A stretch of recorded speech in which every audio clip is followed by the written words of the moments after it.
வீரயுக நாயகன் வேள்பாரி பகுதி 19. கடிக்கணக்கும் நஞ்சிக்கணக்கும் அறிந்த மூத்த பிடாரனின் கணக்குகளை தவறாக்கின செத்து விழுந்த வீரர்களின் உடல்கள்.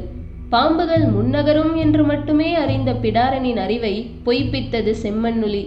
அது கோடைக்காலத்தில் முன்னகரும், மழைக்காலத்தில் பின்னகரும். நிலத்தின் வெப்பத்துக்கு ஏற்ப நகரும் இருவகை செதில்களை கொண்டது அது. எரிவிரியனையும் ஊது சுருட்டையும் நண்டு தின்னி நாகத்தையும் கண்கொண்டு பார்த்தறிந்தான் இளம்பிடாரன்.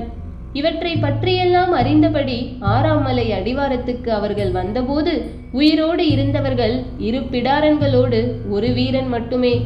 இவர்கள் வந்த செய்தி நாகர்குல தலைவனுக்கு எட்டியது. அழைத்து வந்து விசாரித்தான். தலைவனை கண்டதும் நெடுஞ்சான் கிடையாக விழுந்து வணங்கினர் மூவரும். பெருஞ்சேரலின் வேண்டுதலை சொன்னான் மூத்த பிடாரன். தோலை உரிப்பதற்காக பாம்பு தின்னும் மூலிகையை சேரல் குல தலைவனுக்கு நீங்கள் தந்துதவ வேண்டும். நாகர்குல தலைவன் மிக இளவயதுக்காரன் போல தெரிந்தான். அசட்டையான பார்வையோடு கேட்டான். ஒவ்வொரு பாம்பும் ஒவ்வொரு விதமான மூலிகையை தின்னும். நீ எந்த மூலிகையை கேட்டு வந்துள்ளாய்? மூத்த பிடாரனுக்கு இந்த கேள்வி பெரும் வியப்பை தந்தது. பாம்பு தின்னும் ஏதாவது ஒரு மூலிகையை அறிந்து வைத்திருப்பதே அரிதானது. இவர்கள் ஒவ்வொரு பாம்புக்குமான மூலிகையை அறிந்து வைத்திருக்கின்றனர். எந்த மூலிகையை தின்றால் மனிதனின் மேல் தோல் உரியும் என கேட்டான் மூத்த பிடாரன். நாங்கள் அதை தின்றதில்லை என்றான் நாகர்குல தலைவன். மூத்த பிடாரனுக்கு அடுத்து என்ன சொல்வதென்று தெரியவில்லை. பெருஞ்சேரல் சொல்லி அனுப்பிய 2வது வேண்டுகோளை முன்வைக்க முடிவு செய்தான். கொண்டு வந்த கோணிப்பையில் இருந்து வெண்ணிற துணி ஒன்றை எடுத்து நாகர்குல தலைவனை நோக்கி நீட்டியபடி, இந்த துகிலை புணரும் நாகங்களின் மீது போத்தி எடுத்து தர வேண்டும் என்றான். நாகங்கள் புணர்கையில் அவற்றின் மீது போத்தப்பட்ட துணியால் மனிதனுக்கு நீடித்த ஆயுளும் அதிர்ஷ்டமும் கைகூடும் என்பது வடதேசத்து முனியின் வாக்கு. அதனால் தான் இதை கொடுத்து அனுப்பினான் பெருஞ்சேரல். நாகங்கள் புணர்வதை கண்டவர் யாரும் இல்லை என்றான் நாகர்குல தலைவன். நாகங்கள் பின்னி கிடப்பதை ஊரெங்கும் உள்ள மக்கள் பார்த்திருக்கின்றனர். நீங்கள் பார்த்ததில்லை என்பது நம்பும்படியாக இல்லையே என்றான் மூத்த பிடாரன். நாகங்கள் பின்னிக்கொள்வது அவற்றின் காதல் விளையாட்டு. அதை எல்லோரும் பார்க்கலாம். ஆனால் நாகங்கள் புணர்வதைத்தான் யாரும் பார்க்க முடியாது. இவை 2ம் வெவ்வேறு வகையான செயல்கள் என்பதை இப்போதுதான் மூத்த பிடாரன் கேள்விப்படுகிறான். நாகர்குல தலைவன் சொன்னான். நாகத்துக்கு காமம் பெருகும் காலங்களில் மெல்லிய நீரொன்று உடலெங்கும் ஊறி அதன் கண்களை மறைக்கத் தொடங்கும். மனிதரைப் போலத்தான் அதற்கும் காமம் கண்களை கட்டும். அதற்குரிய மூலிகையை தின்ற பிறகு நாகம் தனது மூக்கு நுனியின் வழியே அந்த நீர்த்தோலை கழற்றத் தொடங்கும். கண்களின் மேல் படர்ந்த காமத்திரையை அகற்றும். முழு உடலையும் உருவி புத்துடல் கொள்ளும். அதன் பிறகு அது 8 நாள்களுக்கு வெளியே வராது. எங்கு எப்படி இருக்கும் என்பதை இதுவரை யாரும் அறிந்ததில்லை. தன் இணையோடின்றி தனித்து நாகம் தோல் உரிப்பதில்லை. புத்துடல் கொண்ட கணத்திலிருந்து அது இணை சேரத் தொடங்கும். ஒவ்வொரு செதிலாலும் தன் இணையின் ஒவ்வொரு செதிலுடன் கலந்து மீளும். திருகி புரண்டு இறுகி மேல் தோல் கனிந்து முதிர்ந்த பிறகுதான் இணையை பிரிந்து வெளியேறும். தன் பழைய உடலின் வழியே இணை கூடாத ஒரே உயிரினம் அது மட்டும்தான் என சொல்லிக் கொண்டிருக்கும் போதே நாகனின் கருவிழிகளில் நீல நிற வலயம் ஒன்று பூத்து அடங்கியது. நாகன் மேலும் சொன்னான். புதிய மேனி கொண்டு மட்டுமே தழுவி வாழும் காதல் வாழ்க்கை நாகத்தினுடையது. இந்த புவியில் எந்த உயிரும் இன்புற்றிராத அபூர்வ காதல் அது. மூத்த பிடாரன் வாய்ப்பிழந்து கேட்டுக்கொண்டிருந்தான். காமம் கொள்கையில் மனிதன் நாகங்களைப் போல பின்ன ஆசைப்படுவது அதனால்தானா என்ற எண்ணம் ஓடியது. சற்றே நிதானித்தான். தனது 2 வேண்டுதல்களும் அர்த்தமற்றதாகிவிட்டன என்பதை உணர்ந்தான். அடுத்து என்ன சொல்வது என தெரியாமல் நின்று கொண்டிருந்தான். வேறு என்ன வேண்டும் உங்களுக்கு? நீங்கள் வணங்கும் நாகதேவதையை நாங்கள் வணங்கி விடைபெற எண்ணுகிறோம். பொழுது சரிந்து விட்டது. நாளை உங்களை அழைத்துச் செல்ல ஏற்பாடு செய்கிறேன். இன்றிரவு குடிலில் தங்குங்கள். எக்காரணம் கொண்டும் குடிலை விட்டு வெளியே வரக்கூடாது. சரி என்று சம்மதித்தான் மூத்த பிடாரன். தனித்து இருந்த குடில் ஒன்றில் அவர்கள் தங்க வைக்கப்பட்டனர். இரவு கூடியது. மகுளிப்பறை இசைக்கும் ஓசை கேட்டது. இன்று நாகர்களின் விருப்ப நாள். வந்துள்ளவன் பிடாரன் என தெரிந்தும் அவனிடம் கனிவு காட்டியதற்கு அதுதான் காரணம். குலத்தின் வழக்கப்படி புதிய இணையர்கள் விரும்பிக் கூடும் நாள் இது. நாகர்குடி முழுவதும் மந்தையை சூழ்ந்து உட்கார்ந்திருந்தது. நடுவில் பெரும் வட்டத்தில் நெருப்பு மூட்டி இருந்தனர். குடிலுக்குள் அடைப்பட்டிருந்தனர் மூவரும். வீரனுக்கு எதுவும் தோன்றவில்லை. அவன் படுக்க தலை சாய்த்தான். பிடாரன்கள் இருவரும் வெளியே என்ன நடக்கிறது என்பதை தெரிந்து கொள்ள தவியாய் தவித்தனர். இசையின் ஓசை கூடிக்கொண்டே இருந்தது. இளம் ஆண்களும் பெண்களும் தங்களின் இணையை தேர்வு செய்ய தொடங்கினர்.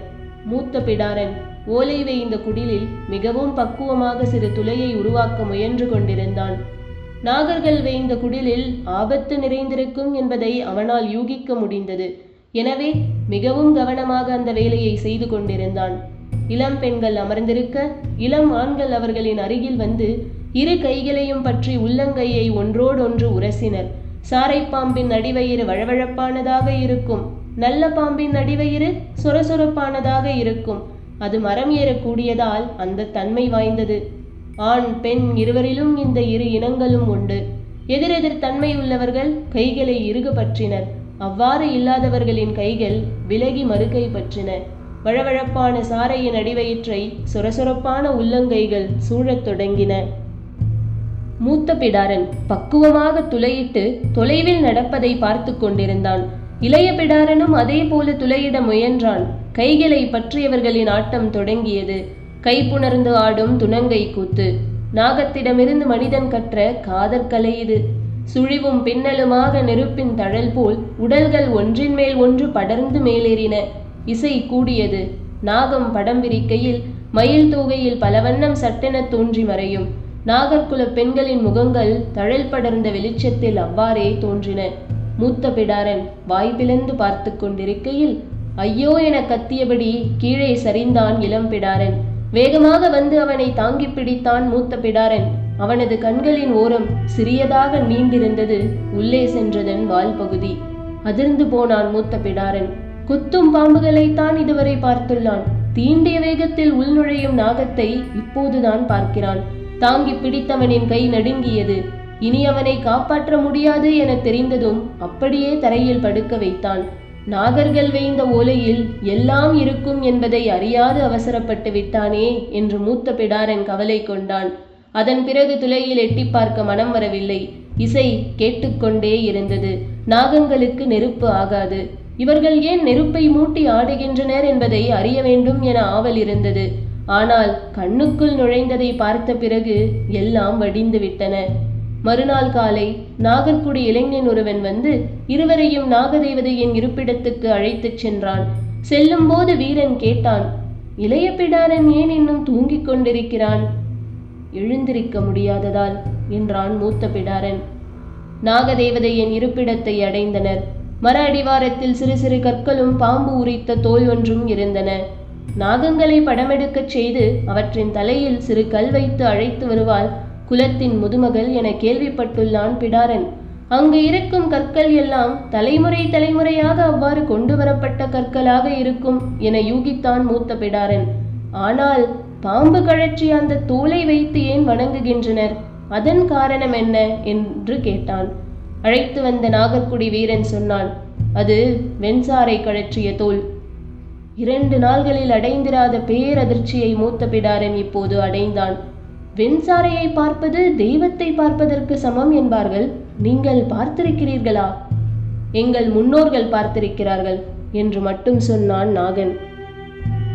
சேரலின் அவையில் நடந்தவற்றை விளக்கினான் மூத்த பிடாரன்.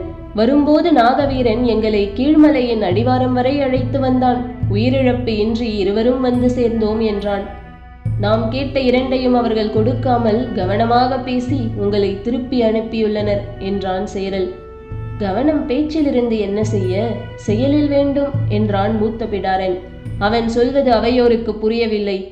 நாகம் என்றுமே மனிதனின் எதிரிதான். அதனிடம் இறந்து பயனேதும் இல்லை. அதை அழித்தால் மட்டுமே மனிதன் பயனடைவான். நாகர்கள் அதனினும் கொடிய அழிவு சக்திகள். அவர்களை கூண்டோடு அழித்தாக வேண்டும். அவர்கள் இறங்கி வர முடிவெடுத்தால் ஒரே நாளில் சேரல் குலம் அழிந்து போகும். அந்த கணம் பெருஞ்சேரலின் உடல் நடுங்கி அடங்கியது. என்ன உளறுகிறாய்? நான் இந்த பயணத்தை மேற்கொண்டது நீங்கள் தர முன்வந்த செல்வத்துக்காக அல்ல. பிடாரன்களின் வாழ்நாள் வைராக்கியம் நாகங்களை வெல்வதே. கரும்பருந்திடம் நாங்கள் அளித்துள்ள வாக்கும் அதுதான். நாகர்களின் ஆற்றலை அறியவே எருக்குமலை ஏறினேன். என்னை யாரென அவர்களால் கண்டறிய முடியவில்லை. ஆனால் அவர்களை நான் கண்டறிந்து விட்டேன். மிகச்சிறியதொரு கூட்டம் அது. பெரும் சக்தி வாய்ந்த சேரலர் அவர்களை ஏன் இன்னும் விட்டு வைத்திருக்கிறீர்கள் என புரியவில்லை. என்ன செய்யலாம் என சொல்கிறாய்? நீங்கள் உதவ முன்வந்தால் அவர்களை கூண்டோடு அழித்து விடலாம். 6 மலைகளை தாண்டி அவர்களின் இருப்பிடம் உள்ளது. எப்படி அழிக்க முடியும்? இந்த திசையில் போனால்தான் 6 மலைகளை தாண்ட முடியும். நாட்டின் வட எல்லையில் கடலோடு இணைந்த மலைமுகடு ஒன்று உள்ளது அல்லவா? அந்த திசையில் நுழைந்தால் முதல் குன்றின் மீதுதான் நாகக்குடியின் இருப்பிடம் உள்ளது. இந்த பயணத்தில் நான் கண்டறிந்த உண்மை அதுவே. பெருஞ்சேரல் மூத்த மகன் பதுமன், அப்படியென்றால் தாக்குதலை இன்றே தொடங்கலாம் என்றான் படு உற்சாகமாக. பெருஞ்சேரலோ நிதானம் தவறாமல் இருந்தான். நாகர்களை நம்மால் எப்படி வெல்ல முடியும்? நீங்கள் படைகளை தாருங்கள், நான் வெற்றியை தருகிறேன். பிடாரனின் சொல்லை நம்பலாமா என்ற சிந்தனையில் இருந்தான் பெருஞ்சேரல். நாம் வென்றால் வளமிக்க மலைக்குன்றுகள் நம் நாட்டுடன் இணையும். அது மட்டுமன்று, நாகர்களையே வென்றவர்களாக சேரலர் அறியப்படுவர். அதன் பிறகு யார் மீது நாம் போர் தொடுத்தாலும் நமது ஆயுதங்கள் தாக்கும் முன் நாம் வென்ற நாகர்களின் கதைகள் அவர்களை தாக்கி பழம் இழக்கச் செய்யும் என்றான் பதுமன். பெருஞ்சேரல் மூத்த பிடாரனை பார்த்து கேட்டான், படைகள் எப்போது புறப்பட வேண்டும்? எனக்கான ஆயுதங்களை நான் சேகரிக்க சில மாதங்கள் ஆகும். அதன் பிறகு புறப்படலாம். வடதிசை மலைமுகட்டின் அடிவாரத்தில் சேரலர் படை அணிவகுத்து நின்றது. தளபதிகள் 2 நிலைகளாக படைகளை நிறுத்தி இருந்தனர். காலாட்படையும் விற்படையும் எருக்குமலையை நோக்கி நின்றன. படைகளுக்கு பின்னால் முகட்டின் மேல்புறத்திலிருந்து பெருஞ்சேரல் களத்தை கூர்ந்து கவனித்துக் கொண்டிருந்தான். பெருஞ்சேரலின் படை அடிவாரத்தில் திரண்டிருப்பதை அறிந்த நாகர்கள் எதிர்த்தாக்குதலுக்கு ஆயத்தமானார்கள். மூத்த பிடாரன் 3 மாதங்களாக சேகரித்த ஆயுதங்கள் எல்லாம் 4 கூட்டு வண்டிகளில் இருந்தன. அவை என்ன ஆயுதங்கள் என்பதை அவன் யாரிடமும் சொல்லவில்லை. போரின் போக்குகளுக்கு ஏற்ப அவற்றை பயன்படுத்தலாம் என்ற முடிவோடு நாகர்களின் தாக்குதல் உத்தியை கவனித்துக் கொண்டிருந்தான். அவனோடு பெருஞ்சேரல் மகன் பதுமன் நின்றிருந்தான். விரிசங்கு ஊதி போரை தொடங்கினான் பெருஞ்சேரல். அவன் படை வீரர்கள் ஆயுதங்களோடு மெல்ல முன்னகர்ந்தனர். மலையின் மீதிருந்து நாகர்பட தளபதியின் கொம்போசை கேட்டது. நாகர்களின் தாக்குதல் எப்படி இருக்கும் என இதுவரை யாரும் பார்த்ததில்லை. எனவே வீரர்கள் பெரும் நடுக்கத்தின் வழியேதான் ஆயுதங்களை பிடித்து கொண்டு முன்னேறினர். சேரலர் படை எண்ணிக்கை மிக பெரியதாக இருந்தது. அதில் 1/4 பங்குக்கும் குறைவாகத்தான் நாகர்குடியினர் இருப்பார்கள் என கணித்திருந்தான் மூத்த பிடாரன்.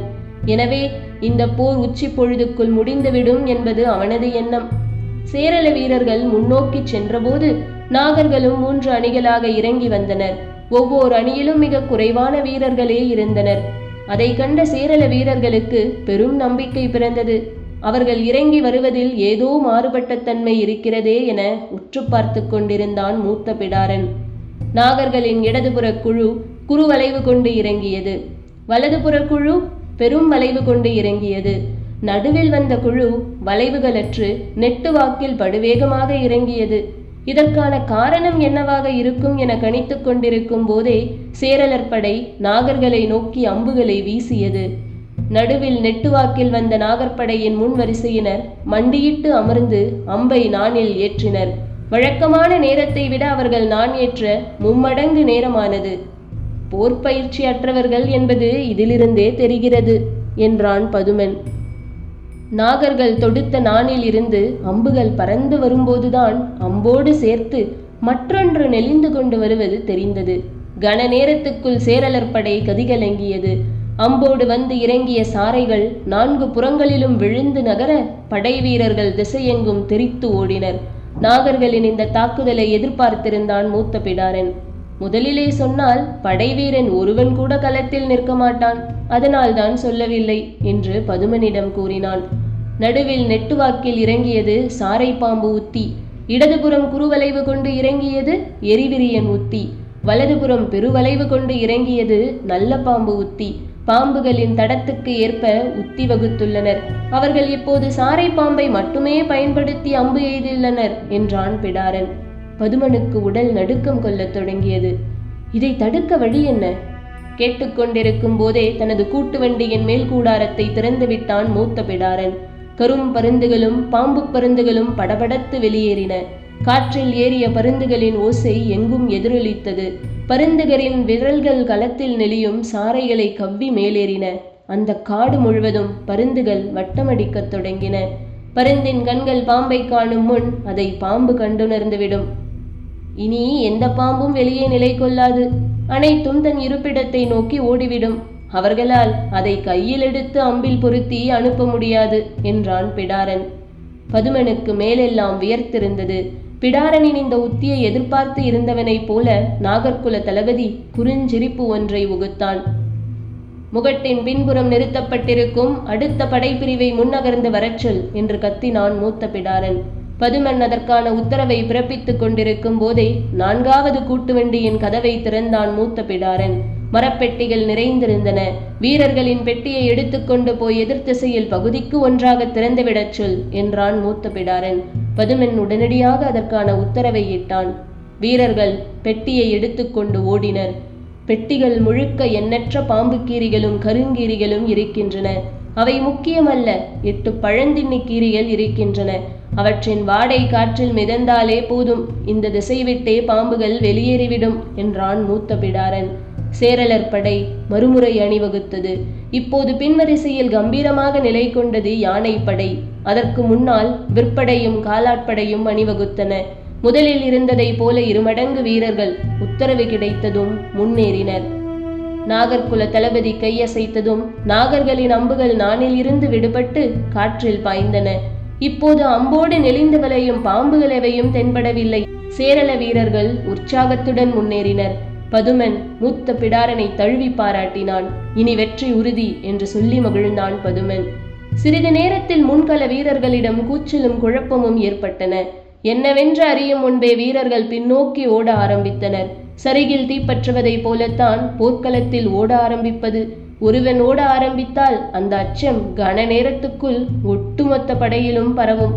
யானைப்படை தளபதி சட்டென அனுமானித்து களத்தை விட்டு வெளியேற உத்தரவிட்டான். மூத்த பிடாரனுக்கு நடப்பது எதுவும் புரியவில்லை. நாகர்கள் அம்பு எய்தியபடி முன்னோக்கி வந்து கொண்டிருந்தனர். சேரலர் படை களம் விட்டு ஓடிக்கொண்டிருந்தது. பிடாரன் நடப்பதை அறியாமல் திகைத்து நின்றான்.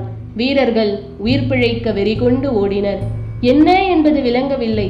தாமதிக்க கூடாது என முடிவெடுத்த மூத்த பிடாரன் முன்களத்தை நோக்கி விரைந்தான். பதுமன் அடுத்து என்ன முடிவெடுப்பது என்பது தெரியாமல் தந்தை இருக்கும் இடம் நோக்கி மேலேறினான். பெருஞ்சேரல் முகட்டின் மேல் இருந்தபடி களத்தை பார்த்து கொண்டிருந்தான். அவனது படை பின்வாங்கி ஓடிக்கொண்டிருந்தது. சின்னஞ்சிறிய நாகர்கூட்டம் முன்னோக்கி வந்து கொண்டிருந்தது. பதுமன் வந்து தந்தையோடு இணைந்தான். எந்தவித முடிவும் எடுக்காமல் மூத்த பிடாரனுக்காக அவர்கள் காத்திருந்தனர். சிறிது நேரம் கழித்து மூச்சிறைக்க ஓடி வந்தான் மூத்த பிடாரன். மேலெல்லாம் அலங்கோலமாயிருந்தது. எள்ளுச்செடியில் உற்பத்தியாகும் கண்ணுக்கு தெரியாத கொடும் நாகம், குருதிப்பனையன். அம்புகளோடு இணைந்து அவை வந்து கொண்டிருக்கின்றன என்று தன் மீது பாய்ந்த அம்பை கையில் ஏந்தியபடி கூறினான். பெருஞ்சேரலன் நடுங்கி போனான். இப்போது என்ன செய்யலாம்? பதில் சொல்லும் ஆற்றல் குறைந்து கொண்டிருந்தது. ஆனாலும் உள்ளுக்குள் பாயும் நஞ்சின் வேகத்தை கணித்துக் கொண்டிருந்தான் மூத்த பிடாரன். அப்போது பாய்ந்து வந்த அம்பு ஒன்று அவர்கள் இருக்கும் இடத்திலின்று சற்று தொலைவில் குத்தியது. மூத்த பிடாரன் சொன்னான், இந்த குன்றில் மட்டுமே அவர்களின் குடியிருக்கிறது. இன்று இரவோடு இரவாக குன்றை சுற்றி வளையமிட்டு தீயிடுங்கள். தீயில் இருந்து மீள அவர்களுக்கு வேறு எந்த வழியும் இல்லை. நாகர் இனம் முற்றாக அழியும். பெருஞ்சேரல் சற்றே தயங்கி சிந்தித்தான். மூத்த பிடாரன் சொன்னான், ஒரு முறை தாக்கிவிட்டு பாதியில் விட்டால் அவர்கள் உங்களை அழிக்காமல் விடமாட்டார்கள். எனவே முழுமையும் அழித்து விடுங்கள். பெருஞ்சேரலின் உடலெங்கும் அச்சம் பரவி இருந்தது. அவனது தயக்கத்தை கணித்தபடி பிடாரன் வாய்க்குழறி சொன்னான், இவர்களை அழித்தால் மட்டுமே உங்கள் 2வது மகனின் ஆட்சி காலம் நிலைத்திருக்கும்.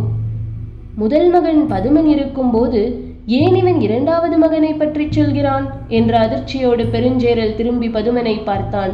பெருஞ்சேரலின் கதறல் காதில் சன்னமாக விழுந்தது. கேட்டபடியே மண்ணில் சரிந்த மூத்த பிடாரனின் வாய் முணுமுணுத்தது. 1 முழம் அளவில் கிளைகளில் தொங்கியபடி வாய் பிளந்து இருக்கும் மனிதனை கண்டால் தாவிக்கடிக்கும் உச்ச நஞ்சு கொண்ட பச்சிலை விரியன். சிறிது நேரத்துக்கு முன் பாய்ந்து வந்த அம்பிலிருந்து விலகி தாவி பதுமனின் தொண்டையை கவ்வியது. வாயில் நுரை தள்ளியபடி இருந்தது. ஆனாலும் மூத்த பிடாரனின் உடலில் இருந்த நச்சுமுறி மருந்துகள் அவனை விரைவில் சாகவிடவில்லை. அன்று இரவு எருக்குமலையை சுற்றி தீமூட்டப்பட்டது. மூத்த பிடாரனின் கண்முன் எருக்குமலை முழுமுற்றாக எரிந்தது. அதன் மஞ்சள் வெளிச்சத்தில் நாகர்கள் துடிதுடித்து செத்தனர். நாகர்களின் அழிவோடு பிடாரனின் வாழ்வும் முடிந்தது. கதை கேட்டுக்கொண்டிருந்த கபிலருக்கு உயிர் உறைந்து விடுவது போல் இருந்தது. ஆனால் கதையை விட அவரை உலுக்கியது கண்ணுக்கு முன்னால் காணும் காட்சி. நெருப்பு அணைந்த பிறகு கங்குகளின் மீதுதான் இறங்குவார்கள் என்று அவர் நினைத்து கொண்டிருந்தார். ஆனால் புதிதாக 2 காதல் இணையர்கள் கைப்புணர்ந்து ஆடியபடி நெருப்பை நோக்கி நகர்ந்தனர். நெருப்பின் அனலில் நின்றாடப் போகிறார்கள் என கபிலர் நினைத்து கொண்டிருந்த போதே அவர்கள் எரியும் நெருப்புக்குள் நுழைந்தனர். கபிலருக்கு குருதி ஓட்டமே நின்று விடுவது போல் இருந்தது. மனிதர்கள் உயிரோடு நெருப்புக்குள் இறங்குவதை கண்களால் காண முடியவில்லை. நெருப்புக்குள் இறங்கியவர்கள் சுழன்று கைகளை வீசிய போது உள்ளிருந்து தீப்பொறிகள் 4 புறங்களிலும் தெரித்தன. அவர்கள் ஆடுகின்றனரா, எரிகின்றனரா? புரியாத நிலையில் கண்ணிமை செருக மயங்கிச் சரிந்தார் கபிலர்.